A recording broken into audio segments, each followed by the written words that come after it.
Working Hard is the name of this game, and we are working on the arithmetic reasoning portion of the Asvab practice test. So this is the second practice test we are working on from the Kaplan book, and we are going to continue to work on this. We're doing 2 questions per video for a total of 15 questions, or 15 videos of arithmetic reasoning practice test questions. So let's get started with question number 6. The average of x and y is 30. If z is equal to 15, what's the average of the 3 terms x, y, and z? As you can see, our choices are listed there. Now, the trick with this one is I don't actually know what the 2 numbers are for x and y. I know what z is. So I just know that when I add x and y together, I have an average of 30. So this is an average right here, which means I need to take whatever the addition of these 2 questions is, average together, which means I have to divide by 2 in order to make that happen. So these 2 numbers, whatever they may be, needed to be divided by 2 in order to get me 30. So if I undo that, I'm going to do that on both sides to get just x and y to figure out what that is. I would have to do 30 times 2, which is 60. So x plus y, whatever they may be, they were actually a total of 60. Now we know that z is 15. So if I want to take, that's 2 of the numbers is 60. So if I add 15 to that, I'm going to get 75. So all 3 together numbers are going to total to be 75. And then I want to divide, because there's 3 numbers, by 3. 75 divided by 3 means that when I add and then divide by all that, I'm going to end up with a total of 25. And when I look at my options, you can see that C says 25. So that's my answer for that one.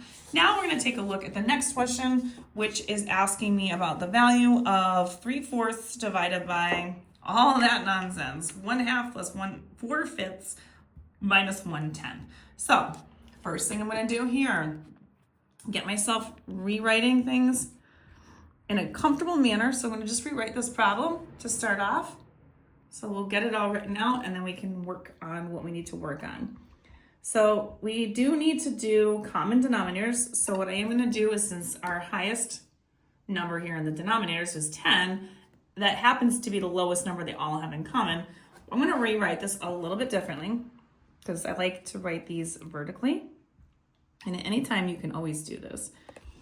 And this is just more of a time-consuming thing than anything else.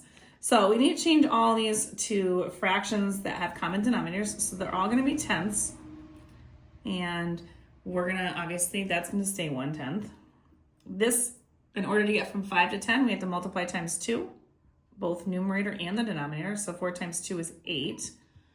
And then up here, we're going to do the same thing. This is 2 times 5 gets me 10. So we'll multiply by 5 in the numerator. And that's going to be 5/10.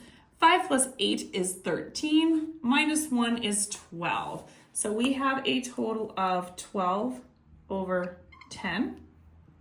And that is our portion down here in the denominator. That is what we have.